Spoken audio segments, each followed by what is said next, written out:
त्याच्यामुळे मला काही त्याच्यामध्ये गैर वाटत नाही. मग त्याचं काय गैर आहे? एकंदर साहेबांची जी प्रतिमा आहे ते एकदा बोलतात आणि ते कायम राहतात, फॉर्म राहतात किंवा ते त्या शब्दापासून हटत ही प्रतिमा आहे सर्वांना महाराष्ट्रामध्ये. तुझ्याकडे जर लागेल आता माहित नाही मला तुम्हाला काय अपेक्षित आहे, मला कल्पना नाही. माझ्या एक पहिली गोष्ट म्हणजे मी 2 महिने काही बोललो नव्हतो, तर 1 तासाला बोलत नाही आणि बोललो तर म्हणतो पेटवतो. मला कल्याण डोंबिवली महानगरपालिकेमधली जी बलबसपुरी आहे, जी काही घाण झालेली आहे, याच्या भोवतीच निवडणूक मला ठेवायची आहे आणि तशीच मी ठेवणार पुढे देखील. मला जेवढी गोष्ट बोलायची होती तेवढी गोष्ट माझी बोलून झाली.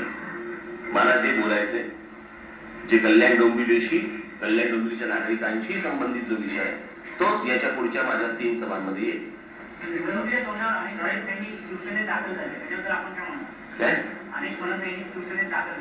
अनेक एवढंच उरलेत का?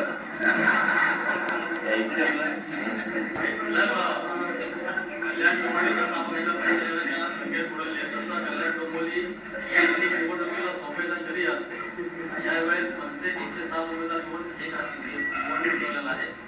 तर येणारे 2 दिवस 29 आणि 31 उमेदवाराची पोलिसांनी जाहीर केल्यामुळे मनसेचं नियोजन मतदारांना पोहोचण्यासाठी, मतदारांना बाहेर काढण्यासाठी ते मनसेला सुट्टी करण्यापर्यंत मनसेचं कसं नियोजन कसं येणाऱ्या पहिल्या 3 दिवस पोहोचणार आहे.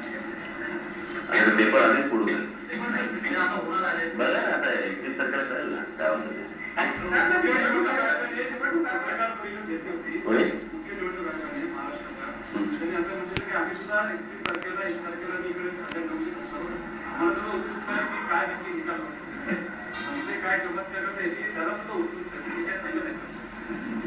सांगणार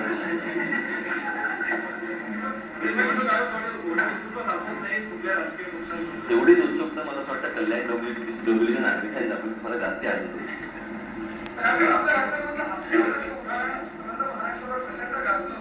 कसं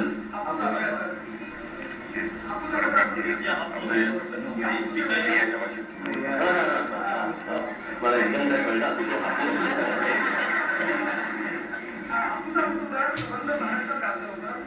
प्रचारामध्ये निवडणूक आयोगाने नेमकी फीस टाकायला लावली. तर त्याचा काय परिणाम होईल? कारण की लोकशक्ती अपिलिंग होतं, लोकांना मतदारांना अपिलिंग होतं आणि निवडणूक आयोगाने जे टाकत असतं 3 सिटीजमधून आपल्याला बघायला लावलं निवडणूक आयोगाने, तर त्याचा प्रचारावरती परिणाम होईल. माझं तोंड आहे पण ते कसे कापणार? आंबा कापू शकते. काँग्रेस आणि राष्ट्रवादीवाले उघडपणे म्हणतात की 2 ठाकरे भावांमधलं ते तुम्हाला कुठून ते कळतं? ज्याला माझ्या परिसरात पोचत नाही तर तुम्हालाच कळतं असं ते म्हणतायत काँग्रेसवाले.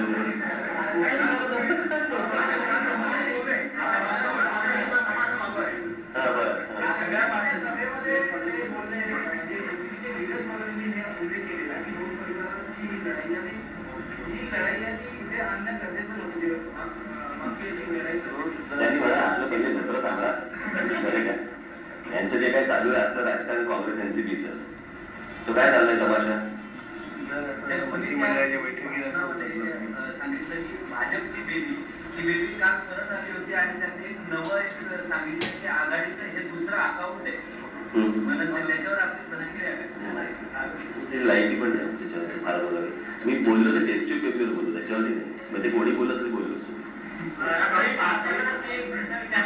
ते बंद झाले काय नाही.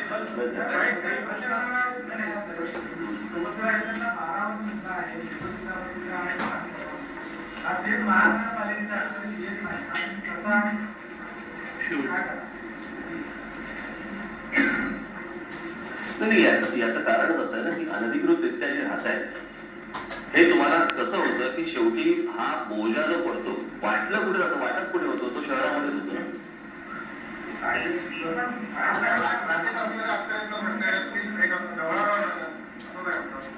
नंतर मला सांगू नका राज्य सरकारला विचारा म्हणून. कोणी विचारलं मला? हा, नंतर मला हे प्रश्न तुम्ही दोन्हीकडनं पडवता का?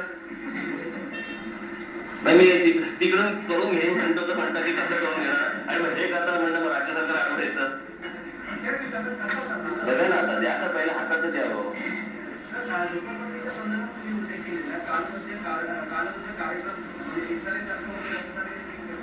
कसा नाही झोपडपट्टीच्या संदर्भात प्रश्न असा आहे, अनधिकृतरित्या राहणारी जी लोक आहेत त्यांना खरंच ज्याला आपण काय म्हणतो कायदेशीर अधिष्ठान ज्यांना आहे त्यांच्यासाठी इमारती बांधल्या जातीलच ना. त्यांच्याकडे घरांची योजना करायला नको का? मला असं वाटतं की ह्या गोष्टी ह्या खूप दुसऱ्या आणि तिसऱ्या टप्प्यातल्या, ह्या पहिल्या टप्प्यात माझ्या नाहीच आहे. पहिल्या टप्प्याच्या येतात त्या फक्त शहर सुधारणे, शहराला आकार देणे, एवढीच गोष्ट आता माझ्या पहिल्या टप्प्यात येऊ शकते. कारण मी तुम्हाला बघायला सांगितल्याप्रमाणे मी विनाकारण तुम्हाला काही वेगळी स्वप्न दाखवतोय किंवा काहीतरी गोंधळतोय, कारण असं काही करून खूप काही सांगता येईल. आणि मी एक स्वतः चित्रकार असल्यामुळे माझी एक या सगळ्या गोष्टींकडे बघायची माझी एक स्वतःची नजर, हे कसं दिसलं पाहिजे आणि त्याच्यात आनंद आहे. माझ्या घरचं इंटिरियर हे देखील मीच करतो. मी करतो याचा अर्थ मी सांगतो कुठे काय गोष्ट पाहिजे काय नाही पाहिजे, रंगापासून सगळ्या गोष्टी. मला तर नेहमी हा प्रश्न तेच पडतो की अनेक राजकीय घरांमध्ये, राजकारणाच्या घरांमध्ये स्वतःचं इंटिरियर करताना जर एवढं आपण लक्ष घालतो तर शहराचं इंटिरियर चांगलं करताना का नाही घालतो?